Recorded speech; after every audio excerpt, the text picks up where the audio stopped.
बिस्मिल्लाहिर्रहमानिर्रहीम। अस्सलाम वालेकुम। वेलकम टू ज़हर चैनल पे। कैसे हैं आप सब लोग? जहाँ भी रहें खुश रहें, हैप्पी रहें। अल्लाह पाक आपको ढेर सारी खुशियाँ दे। आज बनाऊंगी भिंडी, वो भी थोड़ा मुफरत अंदाज से। वैसे तो मैंने प्याज वाली भिंडी भी अपने चैनल पे दी है, लेकिन ये मैं आज बनाऊंगी बेसन वाली भिंडी। झटपट तैयार हो जाती है और बहुत ही जायके वाली ये भिंडी तैयार होती है। तो आपने मेरी रेसिपी को फुल वॉच करना है। बहुत ही मज़ेदार भिंडी तैयार होने वाली है। तो शुरू करते हैं अपनी रेसिपी को। बिस्मिल्लाहिर्रहमानिर्रहीम।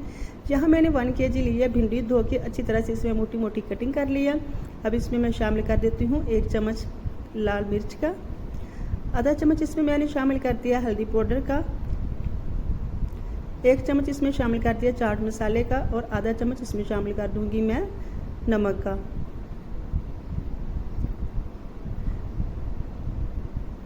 अब मैं इसमें शामिल करूंगी बेसन। 2 से 3 चम्मच मैंने इसमें बेसन के शामिल कर देने हैं। अच्छी तरह से आपने इसे एक ही जगह पे नहीं उठाना, फैला के आपने सारी भिंडी के ऊपर शामिल कर देना है। अब चम्मच की मदद से इसे अच्छी तरह से मिक्स कर लेंगे। इतना अच्छी तरह से मिक्स करना है कि तमाम भिंडी पे अच्छी तरह से ये सारा मसाला कोट हो जाए। ऐसे मैं हाथों की मदद से अच्छी तरह से इसके ऊपर लगा लेती हूँ। इस तरह बिल्कुल बैलेंस रहता है और अच्छी तरह से सारी भिंडी पे लग जाएगा।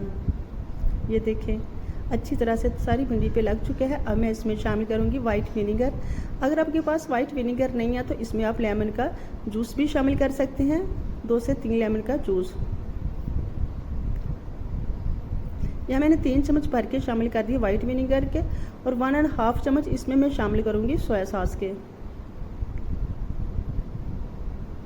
इससे जायका बहुत मज़ेदार होता है और यकीन करें ये जो मैंने शामिल किया है सोया सॉस, इससे तो जायका बहुत ही टेस्टी होता है। और विनेगर इसलिए शामिल किया है कि इससे भिंडी की जो होती है लेसदार होती है भिंडी, वो नहीं बनती, झटपट फ्राई हो जाती है, इसमें लेस बिल्कुल भी नहीं रहती। अब मैं चम्मच की मदद से इसे अच्छी तरह से सारी भिंडी पे लगा लूँगी। तो सारी भिंडी पे बिल्कुल अच्छी तरह से ये लग चुका है और अब मैं इसे रेस्ट पे छोड़ दूँगी 15 से 20 मिनट के लिए, ताकि जितना भी मसाला है ये अच्छी तरह से इसके ऊपर भिंडी में लग जाए और इससे अच्छी तरह से रेस्ट हो जाए, मिल जाए।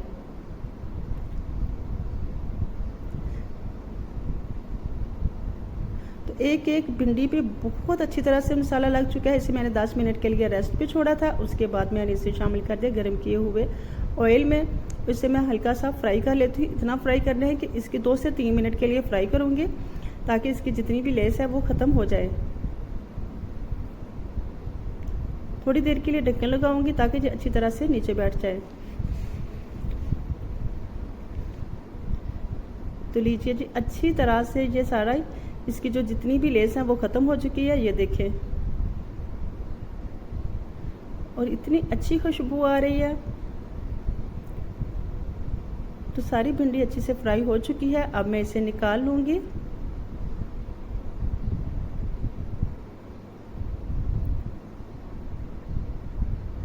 ये देखें, कलर भी इसका ख़राब नहीं हुआ और बहुत अच्छी तरह से ये फ्राई भी हो चुकी है।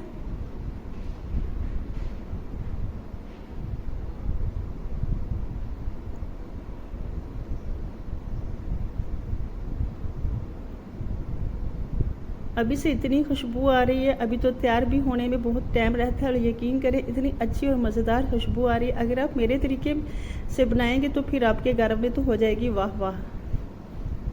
तो चम्मच को मदद से मैं तमाम को निकाल लेती हूँ। तो जो मैंने निकाली भिंडी बचे हुए घी में मैंने शामिल कर दिया लहसुन का पेस्ट। 2 से 3 चम्मच मैंने लहसुन के पेस्ट के लिए। अब इसका अच्छी तरह से भून लेते हैं ताकि इसका जितना भी कच्चापन है वो ख़त्म हो जाए और लहसुन की स्मेल भी ख़त्म हो जाए। जब ये भुन जाएगा फिर मैं इसमें शामिल कर दूंगी चॉप किया हुआ प्याज। यह मैंने छोटे 3 साइज़ के चॉप प्याज लिए हैं और इसे अच्छी तरह से चॉप कर लिया था।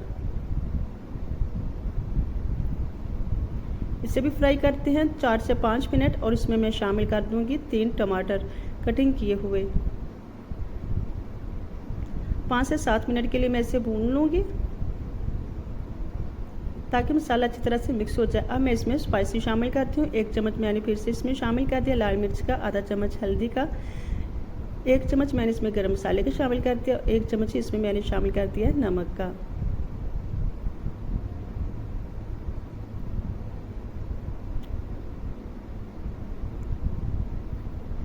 1 चम्मच भर के मैं इसमें शामिल कर दूंगी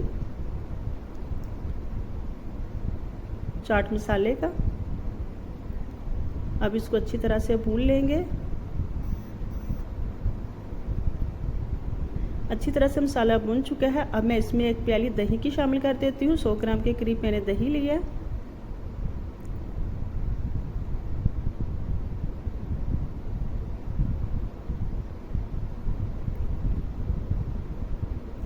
ऐसे ढक्कन लगा देंगे और इसे छोड़ देंगे जब तक ये अच्छी तरह से पक जाए। तो 5 से 7 मिनट के बाद मैंने चेक किया, ये अच्छी तरह से पक चुका है। यकीन करें इतनी अच्छी खुशबू आ रही है।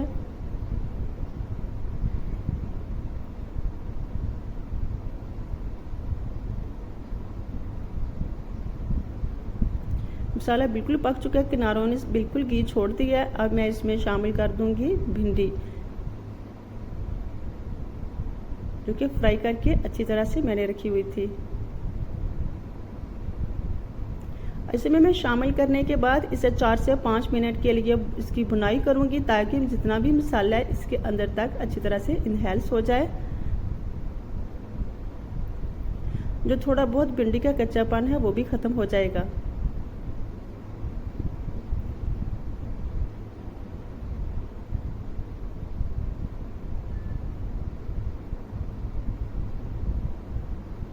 मिक्स कर लिया अच्छी तरह से। मैंने इसे मैं थोड़ी देर के लिए भून लिया है, 5 से 7 मिनट के लिए। इसके ऊपर लगा दूंगी मैं ढक्कन, इसे दम पे छोड़ दूंगी।